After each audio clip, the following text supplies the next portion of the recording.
وعلى آله الطيبين الطاهرين وأصحابه الأكرمين وأزواجه المطهرين وأولياء أمته وعلماء أمته ونحن معهم أجمعين برحمتك يا أرحم الراحمين والحمد لله رب العالمين. أما بعد فأعوذ بالله من الشيطان الرجيم. بسم الله الرحمن الرحيم. إنما يريد الله ليذهب عنكم الرجس أهل البيت ويطهركم تطهيرا.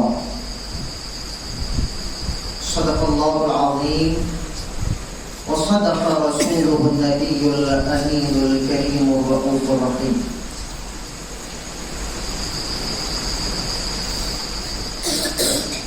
محترم و مکرم صدر محفل،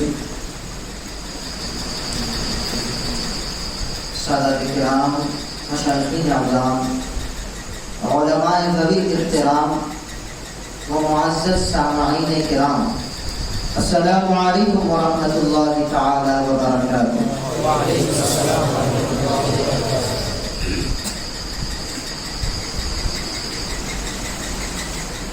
گفتگو کا آغاز کرنے سے قبل آئیے ہم اور آپ مل کر بارگاہ رسالت مآب صلی اللہ علیہ وسلم نے ادب اور احترام کے ساتھ عقیدت و محبت کا نذرانہ پیش کریں. پڑھیے اللہم صلی علی سیدنا و شفیعنا و حبیبنا و طبیبنا و نبینا و مولانا محمد و بارک وسلم.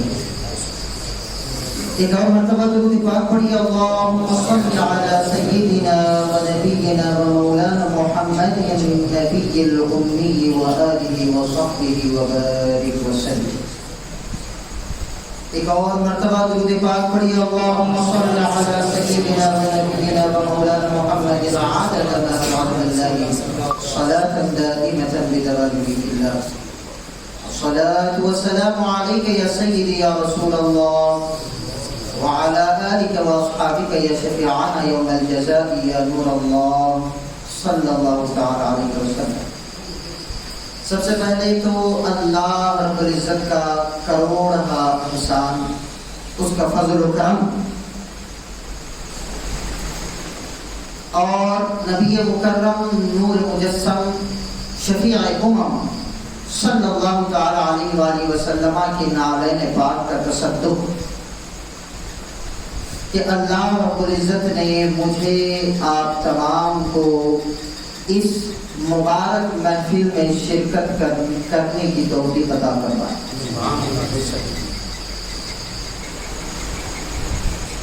اور اس کے بعد میں سب سے پہلے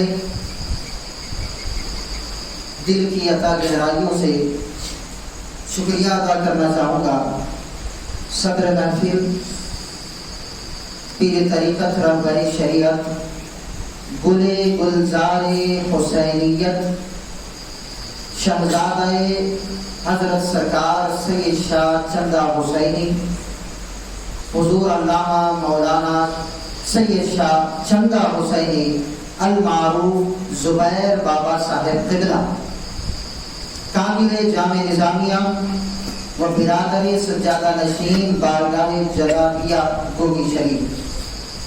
حضرت کا میں تہہ دل سے شکریہ ادا کرتا ہوں کہ آپ نے فقیر بندہ ناچیز کو اس لائق سمجھا کہ اس علاقے میں آ کر اہل بیت نبوت اطہار کی شان میں کچھ لب کشائی کر سکیں.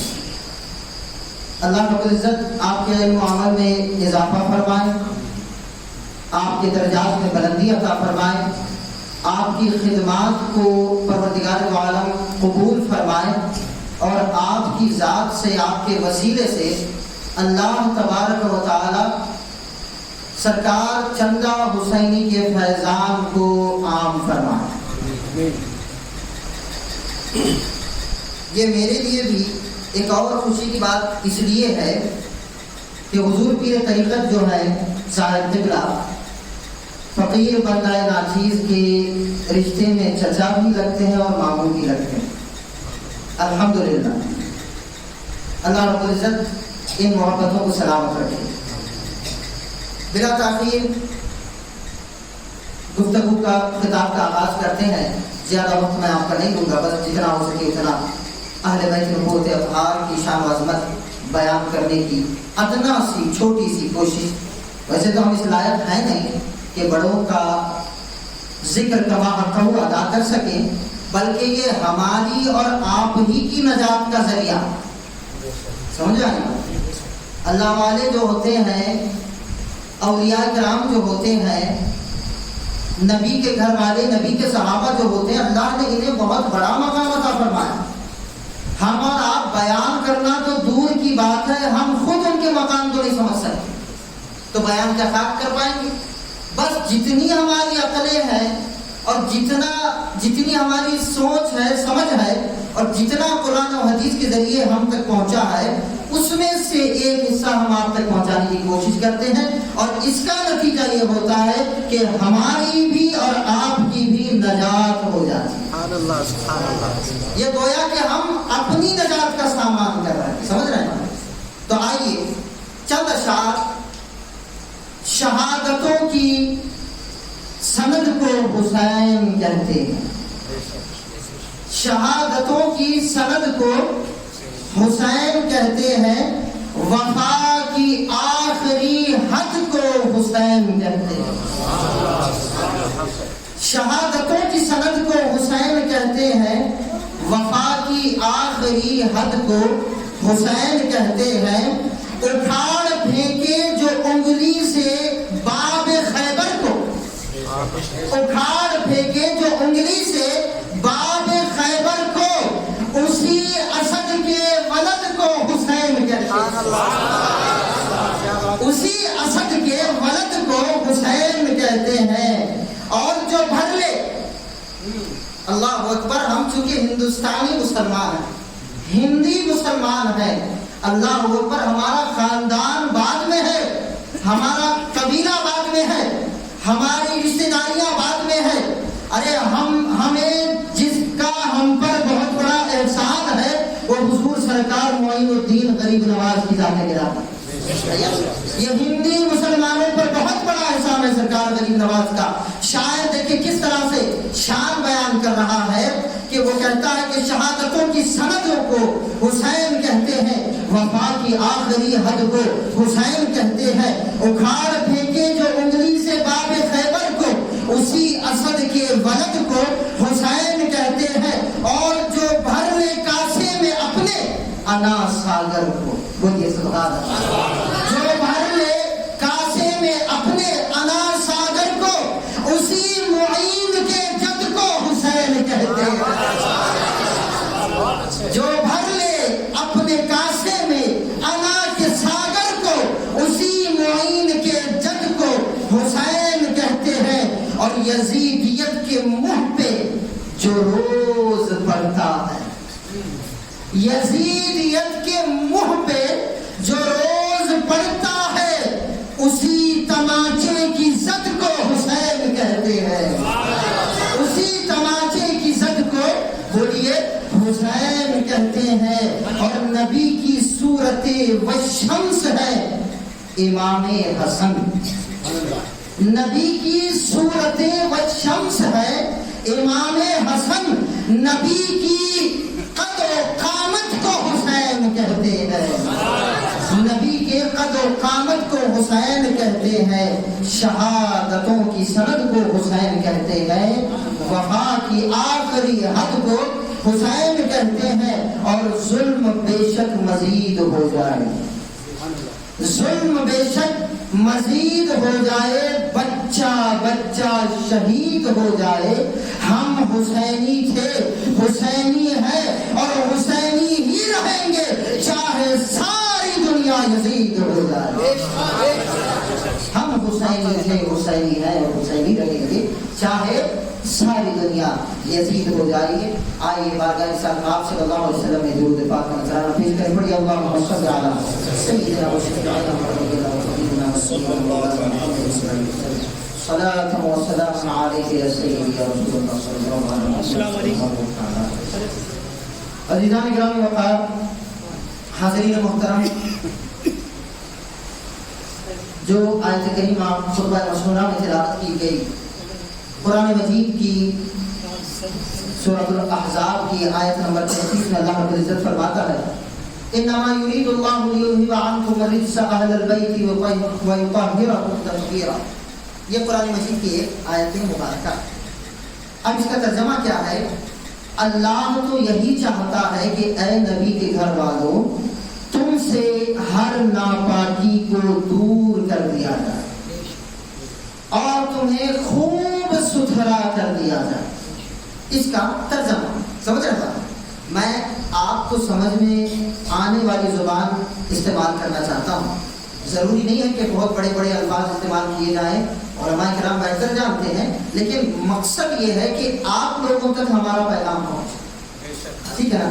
گویا کہ آپ لوگوں تک حضور سرکار سید شاہ چندہ حسینی کا پیغام پہنچے، آپ لوگوں تک اسلام کا پیغام پہنچے. سمجھ رہے بات؟ تو کیا ہمارا اللہ رب العزت کہ اللہ تو چاہتا ہی یہ ہے کہ اے نبی کے گھر والوں تم سے ہر ناپاکی، گندگی، برائی، پلیدی کو دور کر دیا جائے اور تمہیں صاف ستھرا بلکہ خوب ستھرا کر دیا جائے.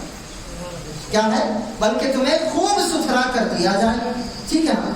عزیزان گرامی وقار دیکھیں یہاں پر لفظ رجس آیا. کیا آیا قرآن مجید میں؟ لیذھب عنکم الرجس. رجس ایک لفظ ہے جو قرآن مجید کی آیت میں آیا. اب رجس کا معنی کیا ہوتا ہے؟ گندگی، برائی، ناپاکی. ٹھیک ہے نا؟ چاہے وہ اعتقادی ہو یا عملی ہو، ہر قسم کی گندگی، برائی، ناپاکی کو اللہ رب العزت یہ چاہتا ہے. گویا کہ اللہ کی یہ چاہت ہے. کیا ہے؟ اللہ کی چاہت ہے، اللہ کا ارادہ ہے. کیا ارادہ ہے کہ اے نبی کے گھر والوں تم سے ہر قسم کی برائی کو دور کر دیا جائے. اب نبی کے گھر والوں سے مراد کون؟ اب یہاں پر خطاب ارادہ کس کے لیے ظاہر کیا جا رہا ہے؟ نبی کے گھر والوں کے لیے. اس میں جو ہے نا مختلف اقوال محدثین مفسرین کرام کے آئے ہیں. ان میں سے چند اقوال میں بتا کر اپنی گفتگو کو آگے بڑھاؤں گا. کچھ روایتیں یہ ہیں ان میں موجود ہے کہ نبی کے گھر والوں سے مراد جو ہے نبی کی ازواج مطہرات ہیں. ٹھیک ہے؟ نبی کی بیویاں ہیں. اور کچھ لوگوں نے کہا، کچھ علماء مفسرین نے کہا کہ اس میں وہ قریبی رشتہ دار ہیں جو حضور سے پیدا ہوئے ہیں. ٹھیک ہے؟ تو قصہ مختصر جو جمہور کا جو مذہب ہے، جو عقیدہ ہے، اس میں نبی کے جو ہیں سب گھر والے موجود ہیں، بیویاں، بچے ہیں، اور نبی پاک علیہ السلام کے صاحبزادے بھی ہیں، صاحبزادیاں بھی. ٹھیک ہے؟ اور پھر بالخصوص جو ہے نبی پاک علیہ السلام کے نواسے بھی موجود ہیں. نواسے بھی اس میں شامل ہیں. یہ خاص جن کے بارے میں یہ خطاب ہو رہا ہے یہ سارے خاندان آپ کے گھر والوں کے لیے ہو رہا ہے، لیکن ان میں جو اسپیشل لوگ ہیں تو احادیث میں آتا ہے کہ ان میں جو اسپیشل لوگ ہیں وہ یہ ہے، وہ بی بی فاطمۃ الزہرا ہے اور مولا کائنات ہے اور امام حسن اور امام حسین ہے. بولیے سبحان اللہ. یہ وہ اسپیشل کیٹیگری ہے کہ جن کے بارے میں یہ بتایا گیا کہ اے نبی کے گھر والوں اللہ تو چاہتا ہی ہے کہ تم سے ہر ناپاکی کو دور کر دیا جائے اور تمہیں خوب ستھرا اور پاک صاف کر دیا جائے. تو عزیزان گرامی وقار اگر آپ اور ہم غور کریں گے تو یہ خطاب، یہ جملہ کوئی بندہ نہیں کہہ رہا. کوئی پیر صاحب یہ جملہ نہیں کہہ رہے ہیں، کوئی مخلوق یہ جملہ، یہ ارادہ ظاہر نہیں کر رہے ہیں، بلکہ یہ جملہ اور یہ ارادہ جو ظاہر کر رہا ہے وہ ساری کائنات کا خالق حقیقی ہے.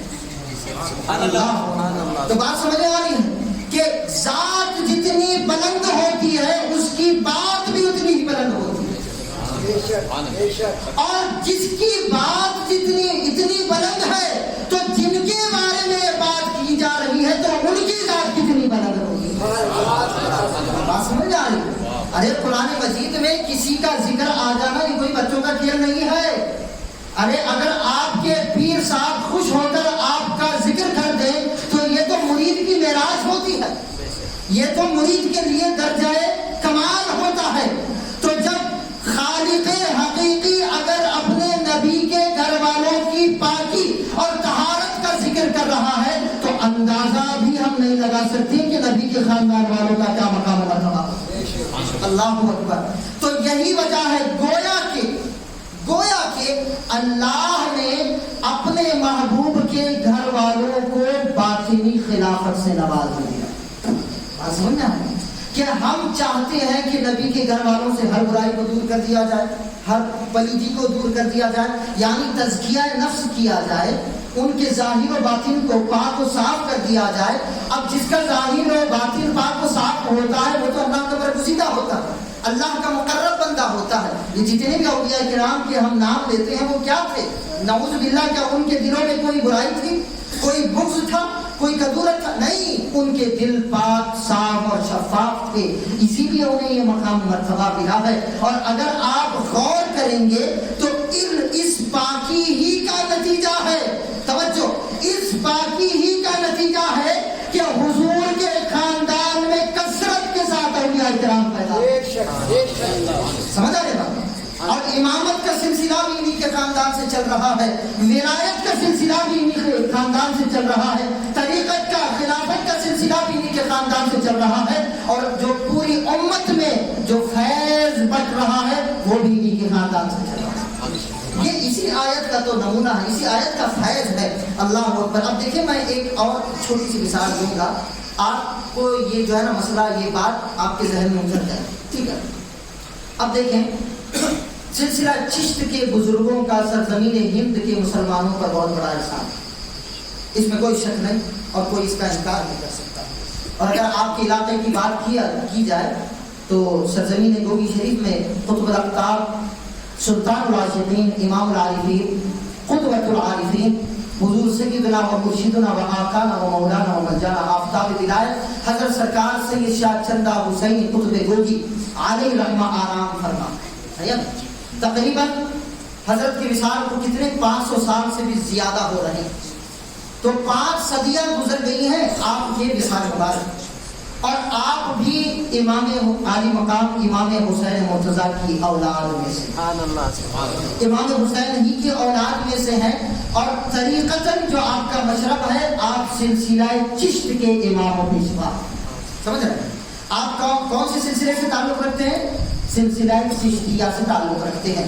تو اب سلسلہ چشت ہی کی ایک مثال دے کر میں یہ مسئلہ آپ کے ذہنوں میں اتارنے کی ایک ناقص کوشش کروں گا.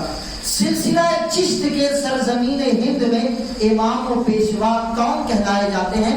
وہ سلطان الہند سرکار معین الدین اجمیری غریب نواز رضی اللہ عنہ کی ذات ہے. سلسلہ چشت کے امام و پیشوا اور سرزمین ہندوستان کے ولایت کے امام ہیں, سلطنت آپ کی قدرت ہے, اس میں کوئی شک نہیں. تو عزیزان گرامی وقار, آپ کے پیر و مرشد کا نام کیا ہے آپ جانتے ہیں؟ حضرت سیدنا خواجہ عثمان ہارونی. ہارونی بھی کہتے ہیں, ہارونی بھی کہا جاتا ہے, بہرکن ان کے پیر و مرشد, اس کے سرکار غریب نواز کے پیر و مرشد کا نام حضرت خواجہ عثمان ہارونی ہے. آپ نے بار بار خطابات میں علماء سے, مشائخین سے, سادات سے سنا ہوگا کہ حضور خواجہ صاحب نے تقریباً 18 سال پیر و مرشد کی خدمت کی. مختلف اقوال ہیں, یعنی طویل عرصہ آپ نے اپنے پیر و مرشد کی خدمت میں گزارے ہیں. اور اس کے بعد کہیں جا کر حضور حضرت خواجہ عثمان ہارونی نے اپنی جانشینی عطا فرمائی اور اپنا خرقہ خلافت عطا فرمائی اور ہندوستان کی سلطنت اور ولایت عطا فرمائی. ہے یا نہیں؟ اس میں کوئی شک نہیں, یہ حقیقت ہے, ہم اور آپ سنتے آئے ہیں, پڑھتے آئے ہیں. تو عزیزان گرامی وقار دیکھیں, اب دیکھیں اس واقعے کو اگر آپ سمجھیں گے تو اہل بیت کا مقام آپ کو اس سے سمجھ میں آئے گا. حضور خواجہ عثمان ہارونی نے اپنے مرید کی تربیت کی, معین الدین اجمیری کی تربیت کی, ان کا تزکیہ نفس فرمایا.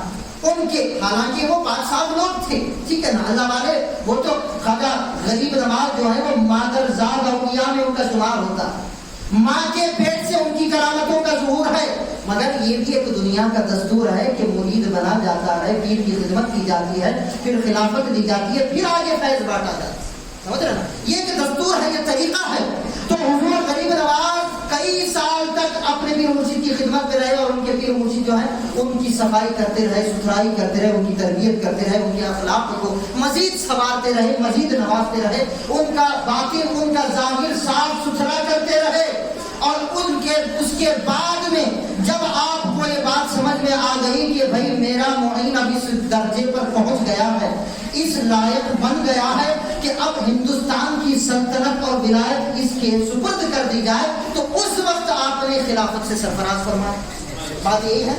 سلسلہ سشت کے مشائخین تشریف فرما ہے، ان کی صدارت میں میں جملے کہہ رہا ہوں. تو عزیزان گرامی وقار، اب بلا تاخیر میں جملے کو، اس واقعے کو سمیٹ کر اپنی گفتگو کو آگے بڑھاؤں گا. تھوڑی سی توجہ میری طرف رکھیں. عزیزان گرامی، کہنے کا مقصد یہ ہے، کیا خواجہ عثمان ہارمنی اللہ ہے، خدا ہے؟ کیا وہ خدا ہے؟ نہیں نا. تو کیا ہے؟ خدا کے بندے ہیں. ٹھیک ہے. حضور سیدنا سرکار غریب نواز کیا وہ خدا ہے؟ بالکل نہیں. تو وہ کون ہے؟ وہ بھی اللہ کے بندے ہیں. تو کہنے کا مقصد یہ ہے کہ پیر بھی اللہ ہی کا بندہ ہے، مرید بھی اللہ ہی کا بندہ ہے.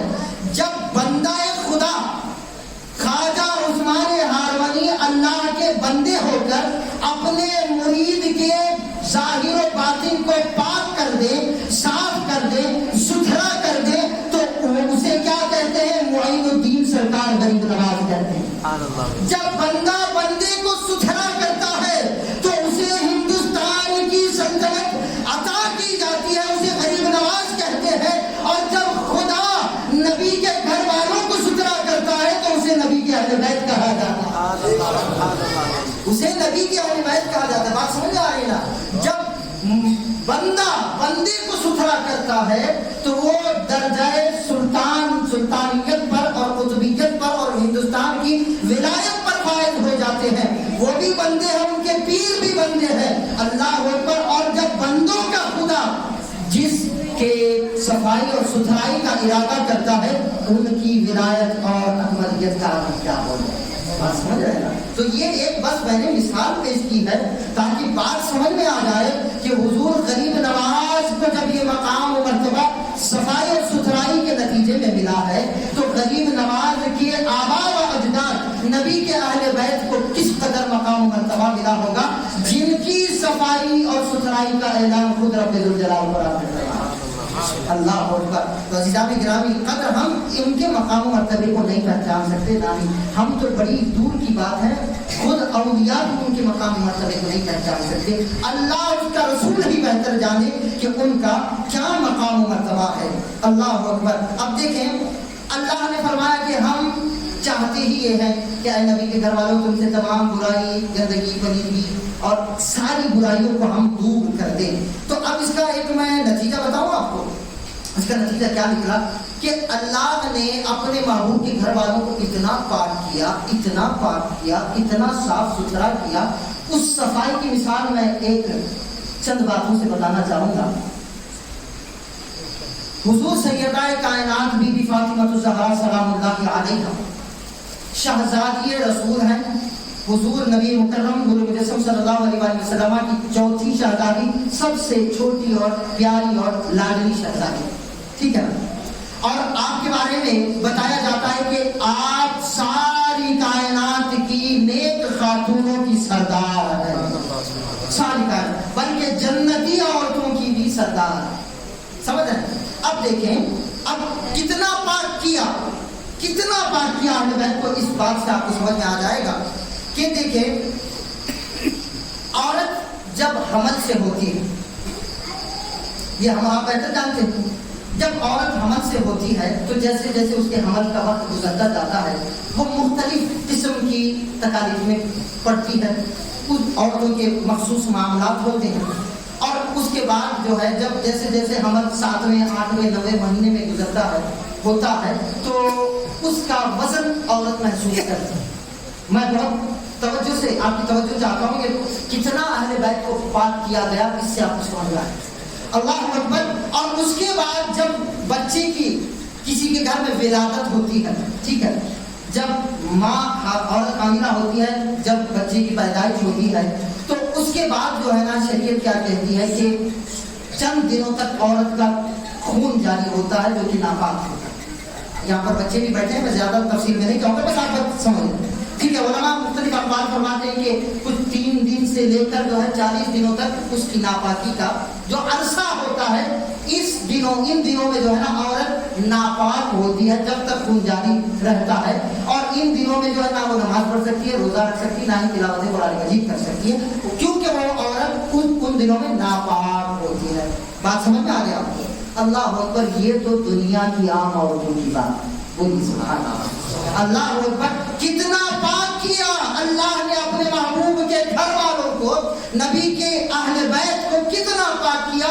آئیے سیدہ کائنات سیدہ طیبہ طاہرہ عابدہ زاہدہ بی بی فاطمہ الزہرا سلام اللہ علیہا رضی اللہ تعالی عنہا فرماتی ہے کہ جس وقت میں حمل سے تھی، اللہ جس وقت میں حمل سے تھی، چاہے امام حسن ہو چاہے امام حسین ہو، چونکہ 1.5 ہی کے چھوٹے بڑے ہیں آپ، تو آپ فرماتی ہیں جس وقت میں حمل سے تھی اس وقت عورتوں کو حمل کے دوران جو تکلیف پیش آتی ہے، میں ان تمام تکلیفوں سے دور تھی.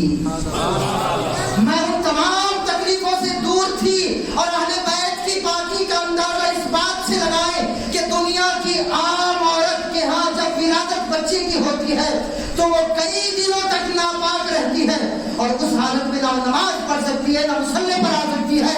سیدہ کائنات کے تعلق سے بتایا جاتا ہے امام علی مقام امام حسین مرتضیٰ رضی اللہ عنہ کی جب ولادت ہوئی ہے تو ولادت ہونے کی چند ہی منٹوں کے بعد سیدہ کائنات نے غسل فرمایا اور مصلی بچھا کر رب کی بارگاہ میں نماز ادا کر دی. نعرہ تکبیر، نعرہ رسالت. ان کی پاکی کا خدائے پاک کرتا ہے بیان. آیا تطہیر سے ظاہر ہے شان اہل بیت. آیا تطہیر سے ظاہر ہے شان اہل بیت. کتنا پاک کیا ہوگا، کتنا پاک کیا گیا. اللہ کو انسانیت کی معراج پر انہیں پہنچایا، انسانیت کے اعلیٰ درجے پر انہیں پہنچایا گیا. اور بچہ دیکھیں، بچہ جو عمومی جو عرصہ ہوتا ہے حمل کا وہ 9 ماہ ہوتا ہے، نارمل ڈیلیوری جسے ہم کہتے ہیں. جو 9 ماہ میں جو بچہ پیدا ہوتا ہے نا تو اس میں کوئی نقص اور خامی کا اندیشہ نہیں ہوتا. ہاں اگر قدرتی کوئی معاملہ ہو جائے تو بات اور ہے، لیکن اگر وہی بچہ اگر 7 مہینے میں کوئی پیدا، کچھ ایسے کرٹیکل سٹیجز ہوتے ہیں 7 مہینے میں پیدا ہونے کے اندیشے ہوں یا 6 مہینے میں پیدا ہونے کے اندیشے ہو، تو عین ممکن ہے کہ بچہ جو ہے نا وہ ایب نارمل پیدا ہے. ممکن ہے، ڈاکٹرز بھی کہتے ہیں کہ بھئی دیکھو کچھ گڑبڑ چل رہی ہے. اب جو کچھ بھی اللہ کے دست قدرت میں ہے، اگر وہ عرصہ نامکمل ہو جائے تو بچہ جو ہے نا وہ پوری طرح تکمیل نہیں پاتا. مگر کیا شان ہے امام علی مقام امام حسین مرتضیٰ کی کہ ان کی جو ولادت ہوئی ہے تاریخ اٹھا کر دیکھیں، بتایا جاتا ہے کہ امام حسین صرف 6 ماہ میں پیدا ہوئی ہے. صرف 6 ماہ میں آپ کی ولادت ہوئی ہے. اور کوئی اب نارملٹی تھی آپ کے اندر، کوئی خامی تھی؟ ارے کیا خامی ہوگی، وہ تو جنتی نوجوانوں کے سردار کہتا ہے.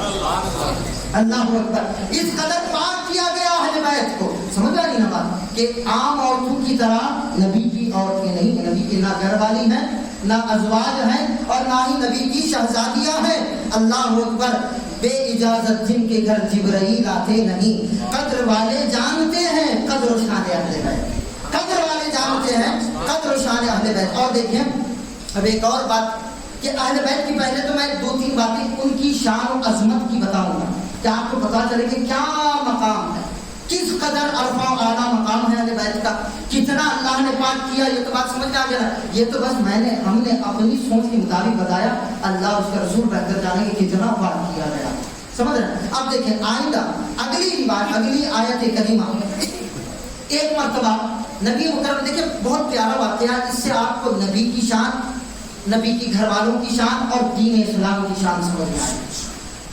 حضور نبی مکرم نور مجسم صلی اللہ علیہ وسلم کی خدمت اقدس میں نجران ایک علاقہ ہے، وہاں کے عیسائی پادری، جو عیسائی فادر ہوتے ہیں نا، جو ان کے مذہب کے علماء ہوتے ہیں انہیں پادری کہا جاتا ہے. عیسائیوں کا ایک بہت بڑا ٹولہ نبی پاک علیہ السلام کی خدمت میں آیا اور کہنے لگا کہ بھائی دیکھیں ہمارے جو عیسیٰ علیہ السلام ہے نا وہ اللہ کے بیٹے ہیں اور ہم انہیں اللہ کا بیٹا مانتے ہیں, لہٰذا آپ بھی انہیں اللہ کا بیٹا مانیں.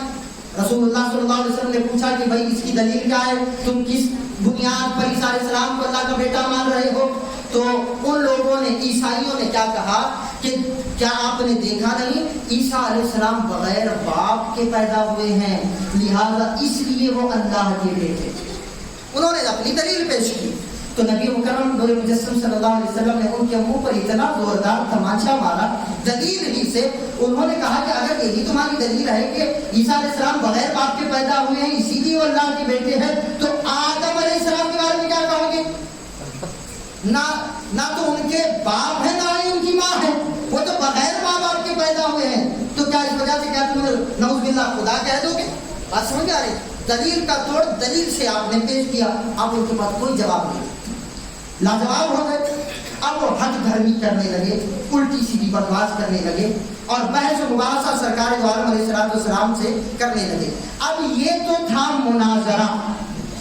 کیا تھا؟ مناظرہ. مناظرہ کسے کہتے ہیں کہ دو مختلف کیا کہتے ہیں مذاہب میں جو ہے نا دلیل سے بات کی جاتی ہے. ٹھیک ہے, وہ اپنے دلائل پیش کرتے ہیں, یہ اپنے دلائل پیش کرتے ہیں, یہ بات سے بات ہوتی ہے. اور جو دلائل میں حاوی ہو جاتا ہے اور جس کے دلائل حق ثابت ہوتے ہیں اسی کا مذہب حق مانا جاتا ہے, یہ مناظرہ ہوتا ہے. اب اس سے بھی اگلا ایک لیول, اس سے بھی اگلا ایک ورژن ہے, ایک درجہ ہے, اسے مباہلہ کہتے ہیں. مناظرہ تو یہ ہو گیا, اور اس سے اگلا جو درجہ ہے اسے کیا کہتے ہیں؟ مباہلہ. اب مباہلہ مختلف قسم کا ہوتا ہے. ایک تو ایسا ہوتا ہے کہ بھائی دونوں فریقین مل جاتے ہیں اور تیل گرم کیا جاتا ہے اور اس میں جو ہے نا کودا جاتا ہے, اور اس میں اس گرم کھولتے ہوئے تیل سے اگر کوئی بچ جاتا ہے تو اسی کا مذہب مانا جاتا ہے. یہ ایک قسم ہے. اور دوسری قسم ہے کہ آگ لگا دی جاتی ہے اور آگ سے گزرنا ہوتا ہے, آگ میں جانا ہوتا ہے, جو بچ جاتا ہے وہ حق کہلاتا ہے. اور اسی طرح جو ہے لعنت کی جاتی ہے. ٹھیک ہے نا, فریقین, یہ فریق اس پر لعنت کرتے ہیں, وہ فریق اس پر لعنت کرتے ہیں کہ اگر میں حق پر ہوں تو سامنے والا تباہ و برباد ہو جائے, اگر وہ حق پر ہے تو میں تباہ و برباد. یہ سمجھ آ رہی بات؟ تو ایک ہوتا ہے مناظرہ, ایک ہوتا ہے مباہلہ. اب عیسائیوں نے حد دھرمی شروع کر دی, دلیل کوئی تھی نہیں, لڑنا شروع کر دیا, بحث و مباحثہ کرنا شروع کر دیا. یہ مناظرے سے وہ بات نہیں سمجھ رہے تھے کیونکہ لاتوں کے بھوت باتوں سے نہیں مانتے. تو پھر قرآن مجید میں اللہ رب العزت نے آیت کریمہ نازل فرمائی اور کیا فرمایا؟ فَقُلْ تَعَالَوْا نَدْعُ أَبْنَاءَنَا وَأَبْنَاءَكُمْ وَنِسَاءَنَا وَنِسَاءَكُمْ وَأَنفُسَنَا وَأَنفُسَكُمْ ثُمَّ نَبْتَهِلْ فَنَجْعَلْ لَعْنَةَ اللَّهِ عَلَى الْكَاذِبِينَ. یہ اللہ نے قرآن مجید میں آیت نازل فرمائی, اے محبوب ان سے بحث نہ کرو کیونکہ وہ آپ کی بات سننے والے ہیں نہیں, وہ حق درم ہے. تو اب کرنا کیا ہے؟ اب انہیں مباہلے کے لیے بلاؤ. اہل بیت کی شان میں بتا رہا ہوں, توجہ رکھیں. اب انہیں مباہلے کے لیے بلاؤ. کن کو بلاؤ؟ اور ان سے کہو کہ تم اپنی عورتوں کو لاؤ, ہم اپنی عورتوں کو لائیں گے. بولیے سبحان اللہ. تم اپنی عورتوں کو لاؤ, ہم اپنی عورتوں کو لائیں گے. تم اپنے بچوں کو لاؤ, ہم اپنے بچوں کو لائیں گے. تم اپنی جانوں کو لاؤ, ہم اپنی جانوں کو لائیں گے. اور کیا کریں گے؟ اور پھر وہاں پر کھڑے ہو کر ہم بد دعا کریں گے, مباہلہ کریں گے, اور جو ہلاک ہو جائے گا وہ ناحق سمجھا جائے گا, جو بچ جائے گا اسی کا مذہب حق سمجھا جائے گا. ٹھیک ہے نا, یہ کنڈیشنز طے ہو گئی, دن اور تاریخ طے ہو گئی. سب عیسائی جو تھے وہ راضی ہو گئے. اب وہ سب کے سب جو ہے نا ایک میدان میں جمع ہو گئے. اب دیکھیں کتنا پیارا منظر ہے. محبان اہل بیت, کیا مقام ہے اہل بیت نبوت اطہار کا. دیکھیں سارے عیسائی دشمن ہے, یہی اسلام کے دشمن ہے, ازل سے دشمن ہے, اسی وقت سے دشمن ہے. انہیں اسلام سے کچھ لینا دینا نہیں ہے. کبھی کوئی عیسائی, یہودی, نصرانی مسلمان کا کافر, مشرک مسلمان کا دوست نہیں ہو سکتا. کیا فرق ہے؟ ٹھیک ہے نا. سب کے سب سارے عیسائی جمع ہو گئے کہ اب مباہلہ ہوگا. اب یہ اگلا لیول ہے, اب یا تو آر یا تو پار. سمجھ رہے نا بات؟ یا تو آر یا تو پار کا معاملہ ہے. اب سارے عیسائی جمع ہے, انتظار کر رہے ہیں کہ بھائی عورتوں کو بلانے کا حکم تھا, بچوں کو بلانے کا حکم تھا, اور اپنی جانوں کو بلانے کا حکم تھا. انہوں نے اپنی عورتیں, ان میں جو ہے نا جو ننس ہوتی ہیں وہ ایسی, اور جیسے ہم سنیاسی کہتے ہیں نا جو بندہ شادی نہیں کرتا, وہ عیسائیوں میں بھی کچھ ایسی عورتیں ہوتی ہیں جو شادی نہیں کرتی. وہ لوگ جو ہے نا انہیں پاک سمجھتے ہیں, بی بی مریم کا پرتو سمجھتے ہیں. انہوں نے ان عورتوں کو جمع کیا, بولے بھالے معصوم جو نابالغ بچے تھے انہیں جمع کیا, اور پھر کچھ اپنے پادریوں کو جمع کیا, وہ سب جمع ہے. اور پھر کیا دیکھتے ہیں کہ سامنے سے مصطفیٰ جان رحمت تشریف لا رہے ہیں, بولیے سبحان اللہ. اور کس شان سے آ رہے ہیں آپ سنیں, شان اہل بیت نبی مکرم نور مجسم صلی اللہ علیہ وآلہ وسلم شان نبوت کے ساتھ تشریف لا رہے ہیں. آپ کے سیدھے ہاتھ کو پکڑ کر امام حسن مجتبیٰ چلتے ہوئے آ رہے ہیں. آپ کی بائیں گود میں امام حسین مرتضیٰ تشریف فرما ہے. آپ کے پیچھے پردے میں سیدہ کائنات ہے, اور آپ کے پہلو میں مولا کائنات تشریف لا رہے ہیں. اور سرکار فرماتے ہیں, اے میری اہل بیت, اے میرے گھر والوں, جیسے جیسے میں دعا کرتا جاؤں گا ویسے ویسے تم آمین کہتے جانا. جیسے جیسے میں دعا کرتا جاؤں گا ویسے ویسے تم آمین کہتے جانا. اللہ اکبر اتنا کہہ کر سارا میدان میں موجود ہے, سب کچھ ریڈی ہے, اب بس مباہلہ ہونا شروع ہے, بس باقی ہے. عیسائیوں کا سب سے بڑا پادری جب ان نفوس قدسیہ کو دیکھتا ہے تو کہتا ہے کہ ذرا رک جاؤ, بولو سبحان اللہ, اے عیسائیوں ذرا رک جاؤ. اور وہ سب لوگوں کو جمع کرتا ہے. ایک اور میٹنگ ہوتی ہے اسی میدان مباہلہ میں, اور میدان میں وہ سب کو بلاتا اور کہتا ہے کہ اے لوگوں, کیا تم دیکھتے نہیں کہ سامنے کون موجود ہے؟ اللہ اکبر. ارے میری نگاہیں وہ ان عیسائیوں کا بہت بڑا پادری تھا. اب وہ کیا کہتا ہے سنیں, بہت بڑے جملے ہیں, میں بس اختصار کے ساتھ کہہ رہا ہوں. وہ کہتا ہے کہ خدا کی عزت کی قسم میں ایسے نورانی چہروں کو دیکھ رہا ہوں, میں ایسے نورانی چہروں کو دیکھ رہا ہوں, اگر یہ رب کی بارگاہ میں دعا کے لیے ہاتھ اٹھا دے تو رب ان کے لیے پہاڑوں کو اپنی جگہ سے ہلا سکتا ہے. ان کے لیے, ان کی دعا کے لیے, ان کی خاطر پہاڑوں کو اپنی جگہ سے ہلا سکتا ہے. اور خدا کی عزت کی قسم اگر انہوں نے ہمارے حق میں بد دعا کر دی تو قیامت تک عیسائیت کا نام نشان باقی نہیں رہے گا. قیامت تک مذہب عیسائیت مٹ کر خاک ہو جائے گا. اللہ اوپر یہ جب اس نے ڈرایا نا, بتایا اپنے لوگوں کو, تو وہ سب کے سب ڈر گئے کیونکہ وہ ان کا سردار تھا. اور انہوں نے یہ فیصلہ کیا کہ اے محمد رسول اللہ, ہم آپ سے مباہلہ نہیں کرتے, ہم ہار مانتے ہیں. ہم کیا کرتے ہیں, ہم ہار مانتے ہیں, اور آپ اپنے مذہب پر رہیں, ہمیں اپنے مذہب پر چھوڑ دیں. اور اس کے بعد کچھ معاہدہ طے ہوا کہ ہم آپ کو وقتاً فوقتاً اتنا اتنا دیں گے, لہذا آپ وہاں سے چلے جائیں. تو وہ لوگ وہاں سے چلے گئے. یہ آیت میں یہ قرآن مجید ہے, ٹھیک ہے نا. اب اس کے بعد جب وہ وہاں سے نکل گئے تو نبی مکرم نور مجسم صلی اللہ تعالی علیہ وسلم نے فرمایا کہ خدا کی عزت کی قسم جس کے قبضہ قدرت میں میری جان ہے, اللہ کا دردناک عذاب ان کے بہت قریب آ گیا. اللہ اکبر. ارے جب نبی کے گھر والے کسی کے لیے بد دعا کرنے کے لیے کھڑے ہو جائیں, وہ بچ سکتا ہے؟ وہ کبھی نہیں بچ سکتا. تو سرکار نے فرمایا اللہ کا عذاب ان کے بہت قریب تھا, بہت نزدیک آ گیا تھا. اگر ہم ان کے حق میں بد دعا کر دیتے تو ان سب کے چہرے بندروں اور سوروں کی طرح ہو جاتے. اور نجران کا جو جنگل ہے نا, جو ان کے علاقے کا جنگل ہے, جنگل سارا جل کر خاک ہو جاتا. نہ وہاں کے چرند پرند بچ پاتے, نہ وہاں کے شجر حجر بچ پاتے, اور قیامت تک ان کا نام و نشان باقی نہیں رہتا. اللہ اکبر.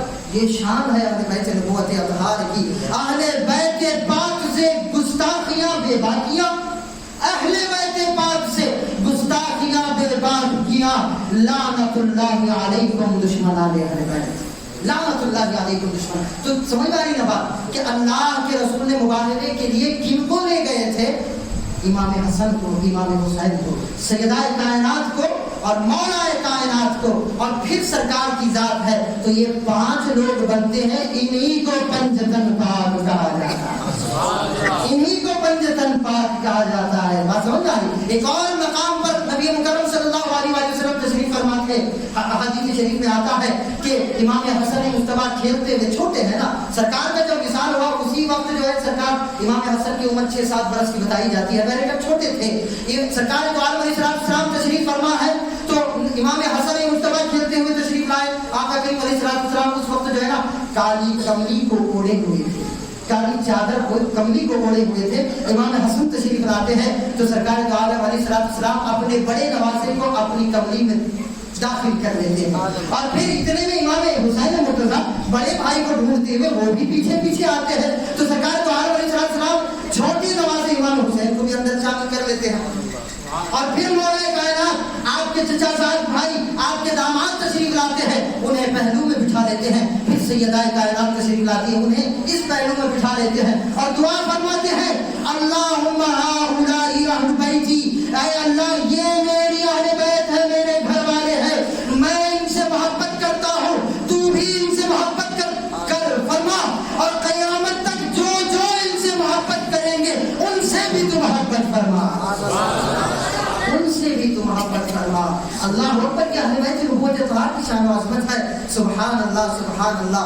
عزیزان گرامی, مقام کیا مقام و مرتبہ ہے اہل بیت نبوت اطہار کا. زیادہ میرے پاس وقت نہیں ہے اور آپ کے پاس بھی نہیں ہے, بس اتنا کہنا چاہوں گا کہ اہل بیت کو پیدا ہی محبت کے لیے کیا گیا. اہل بیت نبوت یہ حماقت کی بات ہوگی اگر ہم دیکھیں پیر کا خانوادہ جو ہے نا, پیر کا بیٹا جو ہے نا, جو ہوتا ہے نا, وہ قائم مقام پیر ہی ہوتا ہے. اہل طریقہ تشریف فرما ہے, پیر کا نائب جو ہوتا ہے, پیر کا شہزادہ جو ہوتا ہے, پیر کا جانشین جو ہوتا ہے, وہ پیر کے بعد پیر ہی کے قائم مقام پر ہوتا ہے. اور اگر کوئی اپنے آپ کو کسی خانوادے کا, کسی پیر صاحب کا سچا مرید کہے اور پیر کے خاندان والوں کی عزت نہ کرے, ان کی تعظیم نہ کرے, ان سے محبت نہ کرے, ان کی تکریم نہ کرے, تو لوگ یہی کہیں گے کہ بھئی یہ جھوٹا ہے, یہ اپنی محبت کے دانے میں کیا ہے, جھوٹا ہے, بس یہ دکھاوے کے لیے کہہ رہا ہے کہ میں اپنے پیر سے محبت کرتا ہوں.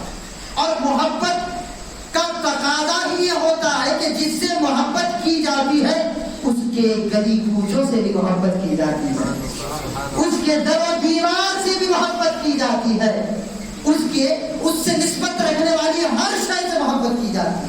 سمجھ آئی؟ وہی جو ہے نا محبت میں کامل ہوتا ہے. اللہ اکبر. اور اہل بیت کو پیدا ہی محبت کے لیے کیا گیا ہے, اور اہل بیت کی محبت بھی مسلمانوں پر واجب اور فرض قرار دی گئی. سمجھ آئی؟ اب مومن کی علامت ہی یہ ہوگی کہ وہ اہل بیت سے محبت رکھتا ہوگا. ارے خاندان نبوت پہ بے حد درود, خاندان نبوت پہ بے حد درود, اہل بیت رسالت پہ لاکھوں سلام, اہل بیت رسالت پہ لاکھوں سلام. عزیزان کرام اوقات دیکھیں, اب اہل بیت سے محبت رکھنا یہ تو ضروری ہے, آپ سنتے آئے ہیں, سناتے آئے ہیں, پڑھتے آئے ہیں. اب کیسے محبت رکھنا, میری گفتگو کا آخری پڑاؤ ہے بس, ٹھیک ہے نا, اس موضوع پر تھوڑی سی گفتگو کر کے ہم خطاب کو ختم کریں گے. اہل بیت سے محبت رکھنا ہے تو کیسے رکھنا ہے؟ اہل بیت سے ایسے محبت رکھنا ہے جیسے صحابہ نے رکھی تھی. ٹھیک ہے نا, بڑوں کی شان, ہماری نشانی یہ ہے, ہماری حقانیت کی علامت یہ ہے کہ ہم بڑوں کی شان بڑوں ہی کی زبان سناتے ہیں. سمجھ رہے بات؟ اور اہل بیت کی محبت اور ان کا ادب و احترام کرنا ہمیں صحابہ نے سکھایا ہے, اور صحابہ کی تعظیم و تکریم کرنا ہمیں اہل بیت نے سکھایا. سمجھ رہے بات؟ اب اہل بیت سے کیسے محبت کرنا ہے؟ سیدنا صدیق اکبر رضی اللہ تعالی عنہ سے پوچھتے ہیں. امیر المومنین ہیں, خلیفۃ المسلمین ہیں, خلیفہ اول ہیں. آپ کے تعلق سے تاریخ میں بہت سارے واقعات ہیں, میں بس 2 باتیں کہہ کر اپنی گفتگو کو آگے بڑھاؤں گا. ایک بار آپ رضی اللہ تعالی عنہ, صدیق اکبر رضی اللہ عنہ کے سامنے اہل بیت نبوت اطہار کا ذکر خیر ہو رہا تھا, تو آپ نے ارشاد فرمایا والذی نفسی بیدہ لقرابۃ رسول اللہ صلی اللہ علیہ وآلہ وسلم احب الی ان اصل من قرابتی. آپ کیا فرماتے ہیں کہ اس ذات کی قسم ہے جس کے قبضے قدرت میں میری جان ہے کہ نبی کریم رسول مکرم صلی اللہ علیہ وآلہ وسلم کے گھر والوں کے ساتھ حسن سلوک کرنا مجھے اپنے گھر والوں سے حسن سلوک کرنے سے زیادہ پسندیدہ ہے. اور آپ فرماتے ہیں کہ مجھے نبی کے گھر والوں سے اپنے گھر والوں سے زیادہ محبت ہے. بولیے سبحان اللہ. یہ کون فرمایا؟ امیر المومنین سیدنا صدیق اکبر فرما رہے ہیں, اور فرماتے ہیں کہ نبی کی محبت کو نبی کی محبت کو نبی کے گھر والوں میں تلاش کرو. یہ بہت بڑی بات سیدنا صدیق اکبر نے فرمایا. کیا فرمایا کہ نبی کی محبت کو نبی کے گھر والوں میں تلاش کرو. یعنی نبی کی محبت کی علامت ہی یہ ہے کہ نبی کی اہل بیت سے محبت کی جائے, نبی کے گھر والوں سے محبت کی جائے. اور پھر ایک صحیح روایت میں ہے کہ سیدنا عقبہ بن حارث رضی اللہ عنہ فرماتے ہیں کہ سیدنا صدیق اکبر رضی اللہ عنہ ایک مرتبہ, اب دیکھیں اب محبت کا انداز کیا تھا, صحابہ کی اہل بیت سے محبت کا انداز کیا تھا. ایک مرتبہ سیدنا صدیق اکبر رضی اللہ تعالی عنہ نماز عصر پڑھا کر اپنے دور خلافت میں نماز عصر پڑھا کر وہ جو ہے مسجد نبوی سے باہر تشریف لائے تو کیا دیکھا کہ امام حسن مجتبیٰ, دیکھیں کتنی محبت کی بات ہے, امام حسن مجتبیٰ نبی کے بڑے نواز سے چھوٹے ہیں, 7-8 برس کے ہوں گے, تو وہ ہے بچوں کے ساتھ کچھ کھیل رہے تھے یا کھڑے ہوئے تھے وہاں پر. سرکار اقدس علیہ السلام اور مولا کائنات جو ہے نا وہ بھی وہیں پر کھڑے ہوئے تھے. تو حضور سیدنا صدیق اکبر رضی اللہ عنہ نے جیسے دیکھا کہ امام حسن مجتبیٰ کھیل رہے ہیں تو فوراً ان کی طرف جو ہے نا بے چینی کے ساتھ لپ کے آگے بڑھے اور امام حسن کو اپنی گود میں اٹھایا. امام حسن کو اپنی گود میں اٹھایا, انہیں ان کے گال پر ان کی پیشانی پر بوسہ دیا اور چند روایتوں میں آتا ہے کہ انہیں اٹھا کر انہیں دیکھنے لگے اور دیکھ کر مسکرانے لگے. اور انہیں کے پہلو میں مولا کائنات علی بن ابی طالب جو حسن مجتبیٰ کے والد گرامی ہیں وہ بھی کھڑے ہیں. صدیق اکبر امام حسن کو گود میں اٹھا کر انہیں دیکھ کر علی بن ابی طالب کو کہنے لگے کہ اے علی بیٹا تمہارا تو ہے مگر دکھتا مصطفیٰ کی طرح ہے. بیٹا تمہارا ہے مگر دکھتا مصطفیٰ کریم علیہ السلام کی طرح ہے. تو یہ سن کر جو ہے نا علی بن ابی طالب جو ہے بہت مسکرائے اور بہت خوش ہوئے اور سیدنا صدیق اکبر انہیں بوسہ دے کر ایک لفظ احادیث شریف میں آتا ہے کہ آپ نے فرمایا بی ابی شبیہ بالنبی لیس شبیہ بعلی. اللہ اکبر. آپ نے فرمایا کہ اے شہزادے, اے علی کے بیٹے, اے میرے آقا کے نوازے, تجھ پر میرا باپ قربان.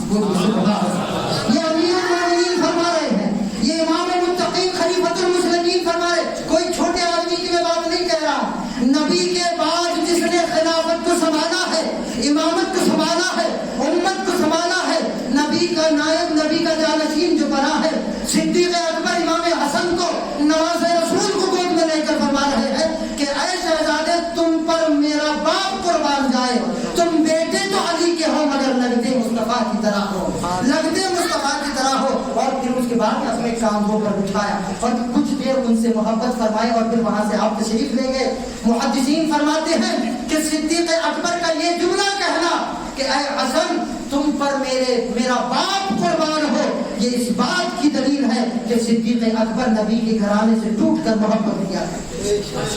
سمجھ میں آ رہی بات. کوئی جو ہے نا سر عام, ارے کوئی اگر مسجد کا چیئرمین, مسجد کا ممبر یا صدر بن جائے یا پھر آپ کے علاقے کا ممبر بن جائے تو وہ جو ہے نا بچوں کے ساتھ اس طرح سے شوقیاں کرتا ہوا راستوں پر نظر نہیں آئے گا, ہے نا. وہ اپنے آپ کو بہت بڑا آدمی سمجھے گا. اسی طرح کوئی پالیٹیشین ہو, کوئی ایم ایل اے ہو, پرائم منسٹر ہو, چیف منسٹر وغیرہ وغیرہ جو بڑے درجے پر پہنچ جاتے ہیں وہ تو اپنے بچوں کے ساتھ اس طرح چوکیاں بازاروں پر نہیں کریں گے, راستوں پر نہیں کریں گے, مگر جو اس طرح سے کرتے ہیں تو ان سے جو ہے نا محبت ظاہر ہوتی ہے. اور صدیق اکبر امیر المومنین تھے, خلیفۃ المسلمین تھے, لیکن آپ دیکھیں اور ایک بات کتنی پیاری بات ہے, کتنی محبت کی بات ہے کہ اگر آپ صدیق اکبر کی سیرت کو اٹھا کر دیکھیں, سینکڑوں کتابیں موجود ہیں, آپ ان تمام کتابوں کو پڑھیں تو کہیں پر آپ کو یہ نہیں ملے گا کہ صدیق اکبر نے کبھی اپنے بیٹوں کو بھی کاندھوں پر بٹھایا. بولیے نا سبحان اللہ.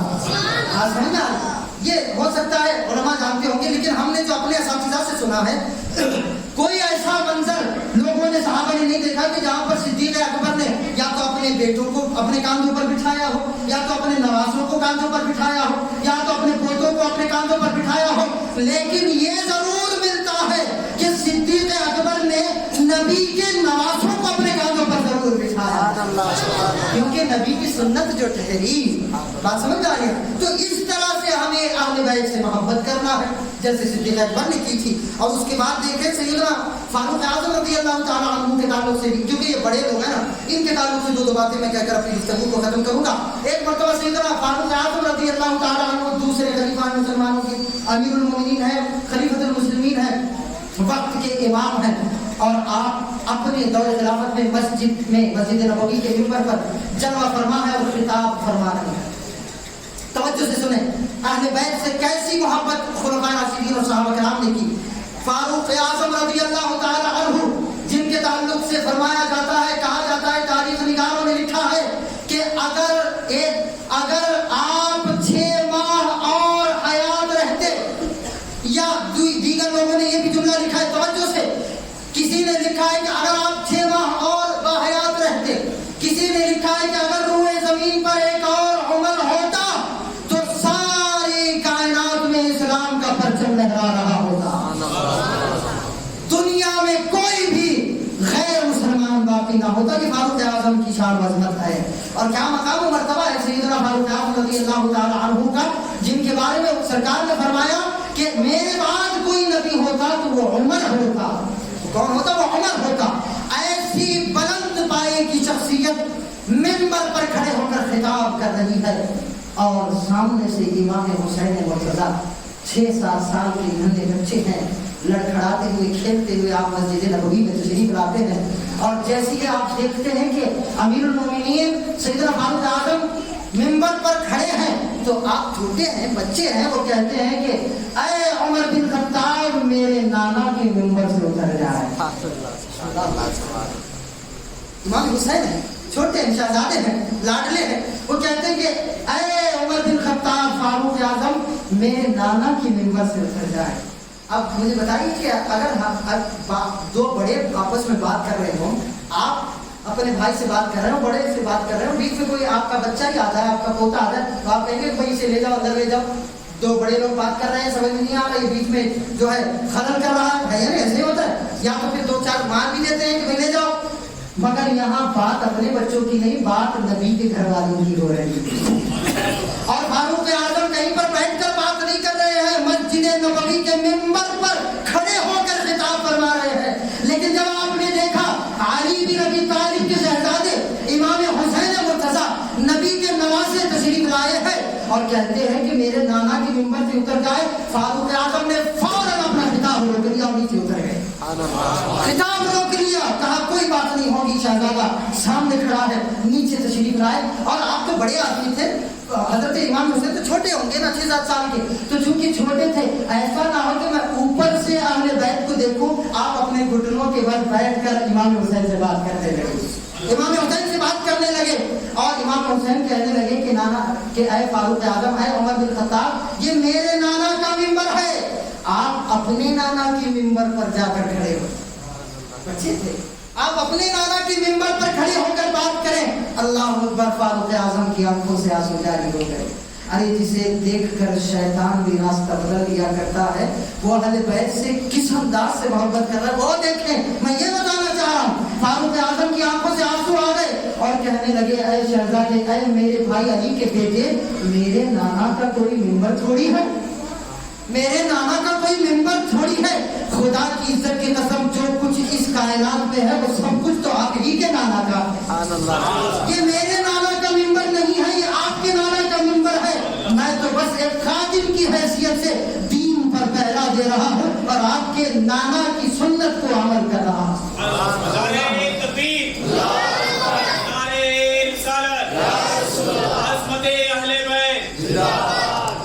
میں تو آپ کے نانا کے دین پر پہرا دے رہا ہوں. اور امام حسین نے فرمایا اچھا دیکھیں اہل بیت بچپن ہی سے کتنے رحیم اور کریم ہیں.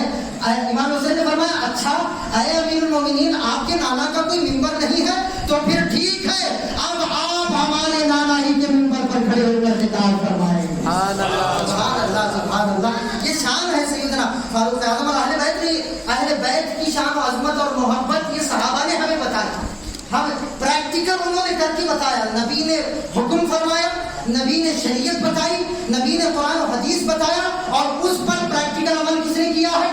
صحابہ نے عمل کر کے ہمیں اہل بیت کی محبت بتائی ہے. اب اس کے بعد سیدنا عثمان غنی خلیفہ سوم، کتنا پیارا واقعہ آپ سنیں گے تو آپ کے سینے جو ہے نا سینے ٹھنڈ سے بھر جائیں گے. ایک مرتبہ سیدنا علی بن ابی طالب کرم اللہ تعالی وجہ الکریم کا رشتہ جب سیدہ کائنات سے پکا ہو گیا، طے ہو گیا، اب شادی کی بات ہے، نکاح کا معاملہ ہے، تو سرکار اقدس علیہ السلام نے فرمایا کہ اے علی جاؤ، نکاح کے کچھ انتظامات ہیں، انتظام تو پورا کچھ نہ کچھ تو خرچ ہوگا نا. آج کی طرح اگر ہم لاکھوں خرچ نہ کرتے ہوں مگر کچھ نہ کچھ تو لوگوں کی خوشی کے لیے میٹھا کھانا وغیرہ کچھ نہ کچھ تو کرنا ہوگا. اور علی بن ابی طالب کرم اللہ وجہ الکریم کو جب سرکار اقدس نے فرمایا کہ جاؤ نکاح کی تیاری کرو، تو علی بن ابی طالب کرم اللہ تعالی وجہ الکریم مولا کائنات شہزادہ سیدنا جو کہ سرکار کے داماد بھی ہیں اور سرکار کے سگے چچیرے بھائی بھی ہیں، اور یہ وہ رشتہ تھا جسے اللہ نے پکا فرمایا تھا، اللہ نے طے فرمایا تھا. اللہ اکبر. اب تو علی بن ابی طالب کو تیاری کرنی تھی نا، تو اس وقت آپ کے پاس کچھ خاص رقم تھی نہیں، تو آپ بازار جا رہے تھے اپنی زرہ کو بیچنے کے لیے. زرہ کسے کہتے ہیں؟ جو جنگ میں جنگجو پہنتے ہیں اس طرح سے لوہے کی ہوتی ہے جو اپنے جسم پر پہنی جاتی ہے. نہیں جو جنگ میں پہنتے ہیں، جنگ میں جو پہنا جاتا ہے اسے زرہ کہتے ہیں، ٹھیک ہے نا. تو تاکہ تلواروں سے نیزوں کی وار سے جو ہے ایک حد تک بچا جائے، وہ لوہے کا ہوتا ہے. تو وہ جو ہے نا حضور سیدنا امیر المومنین علی بن ابی طالب کرم اللہ وجہ الکریم بازار جا رہے تھے اس ارادے سے، وہ اور ان کے پاس کچھ ڈھال تھی جو بچایا جاتا ہے، وہ یہ دونوں چیزیں وہ تاکہ میں بیچوں گا اور اس سے جو بھی رقم آئے گی نکاح کے انتظامات پورے کر دی جائیں گے. تو آپ جا رہے تھے بازار میں، راستے میں سیدنا عثمان غنی گئے. سبحان اللہ. سیدنا عثمان غنی رضی اللہ تعالی عنہ بھی داماد رسول ہی ہے، سمجھ رہے نا بات کو، وہ بھی نبی کے خلیفہ ہیں، نبی کے صحابی ہیں، عشرہ مبشرہ میں سے بڑی شان ہے آپ کی. اللہ اکبر. ان کی شان و عظمت ہم آئندہ کبھی بیان کریں گے. لیکن آپ جو ہے نا عثمان غنی راستے میں مل گئے اور پوچھنے لگے کہ اے بھائی علی ذرا بتائیے آپ کہاں جا رہے ہیں، اتنی جلدی گڑبڑ سے کہاں چلے ہیں؟ تو آپ نے سارا معاملہ سنایا اور خوشی کا اظہار بھی فرمایا کہ میرا نکاح طے ہو گیا ہے، تو میں اب میرے پاس زیادہ رقم نہیں ہے، تو میں یہ میری زرہ اور ڈھال کو بیچنے جا رہا ہوں تاکہ اس سے جو بھی رقم آئے میں جو ہے اس سے نکاح کا انتظام کر دوں. تو عثمان غنی نے اسی وقت جو ہے پوچھا اچھا آپ بازار میں بیچنے جا رہے ہیں تو اس سے بہتر ہے کہ آپ مجھے کو یہ چیز بیچ دیں. بہتر ہے کہ مجھے کو آپ بیچنا تو آپ کو ہے ہی، آپ کو یہ لینا دینا تو نہیں ہے کہ کون لینے والا ہے، بیچنا آپ کا مقصد ہے. تو آپ ایک کام کریں. اور یہ بات کرتے کرتے بتایا جاتا ہے کہ سیدنا عثمان غنی اپنے جیبوں کو ٹٹول رہے. عثمان غنی اس دور میں جو ہے نا روئے زمین پر سب سے امیر ترین انسان، سمجھ رہے بات، سب سے اتنا لٹایا ہے عثمان غنی نے، اتنا لٹایا ہم سوچ بھی نہیں سکتے. ہم نے عثمان غنی کی شہادت کے موقع پر سارا واقعہ بیان فرمایا اور آپ نے بھی سنا ہوگا علماء کی زبان. اگر آج کی کرنسی کے مطابق اگر ہم حساب کرنے لگ جائے نا، یقین مانیے لاکھوں نہیں، کروڑوں نہیں، اربوں نہیں، کھربوں سے بھی کئی گنا زیادہ وہ رقم بنتی ہے جتنی عثمان غنی نے. ہم حساب نہیں لگا، خدا کی عزت کی قسم کیلکولیٹر فیل ہو جائے. یہ ہم نے پریکٹیکل کر کے بھی دیکھا ہے، سمجھ رہے نا بات. کیلکولیٹر کے باہر زیرو جا رہے تھے، اتنا زیادہ لٹایا ہے. اور مفسرین اور محدثین نے کہا ہے کہ اس دور میں عثمان غنی سے زیادہ امیر کوئی نہیں تھا. تو وہ جو ہے نا پوچھنے لگی کہ اے علی بن ابی طالب اگر آپ کو زرہ بیچنی ہی ہے، تو اس طرح سے دیکھنے لگے تو آپ مجھے کو بیچ دیں اور اپنے جیب سے جو ہے مال نکالنے لگے. اور اچھا اگر آپ لینا چاہتے تو بالکل لے لیں. تو بتایا جاتا ہے کہ اس زرہ اور ڈھال کی جو قیمت لوہا ہوتا ہے، کیا ہوتا ہے؟ لوہا ہوتا ہے. اور جب بازار میں بیچنے جائیں گے تو اس کی قیمت جو ہے سامنے والا ناپ توڑ کر کھینچ تان کر ہی تو اس کی قیمت لگائے گا. بتایا جاتا ہے کہ اس کی قیمت جو ہے نا یا 300 یا 400 درہم ہوگی، بازار کی قیمت، مارکیٹ ویلیو، ٹھیک ہے نا، یا 300 یا 400 درہم کی ہوگی.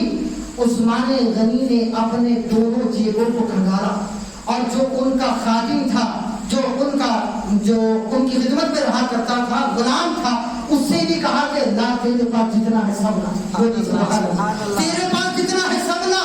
عثمان غنی نے اپنے جیب میں سے سب کچھ نکال دیا، غلام کے پاس سے بھی سب کچھ لے لیا.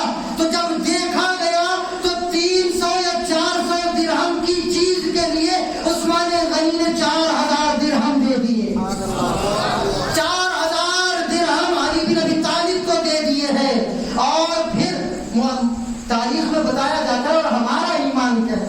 سنی ہے بھائی، سنی ہے. ہم صحابہ اور اہل بیت سے ٹوٹ کر محبت کرنے والے ہیں.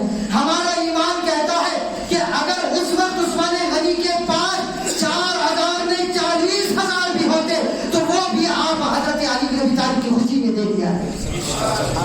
جو نبی کے لیے اتنا لٹا سکتا ہے، نبی کے بھائی کے لیے، نبی کے داماد کے لیے اتنا کچھ نہیں کر سکتا. ارے دیکھیں 10 گنا زیادہ قیمت آپ نے جو ہے نا 400. اگر ہم ہوتے تو کیا کرتے؟ ہم آج کیا کرتے ہیں بازار میں؟ اگر 20 روپے کوئی کلو ترکاری کہتے تو ہم اسے کہتے ہیں 10 روپے دو، ہے نا 15 روپے دو. یہ ہمارا معاملہ ہے نا.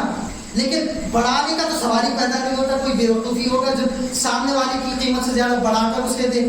لیکن کیا شان ہے اہل بیت کی اور کیا مقام ہے صحابہ کرام کا. یہ وہ لوگ تھے جنہوں نے اہل بیت کے مقام کو سمجھا. اسی لیے اہل بیت سے بہت اچھا. دیکھیں یہ تو آپ کو سمجھ میں آ گئی، یہ بڑی محبت کا اظہار کیا عثمان غنی. اچھا اب دیکھیں اگلا، اب واقعہ مکمل کرنا ہے نا بھائی.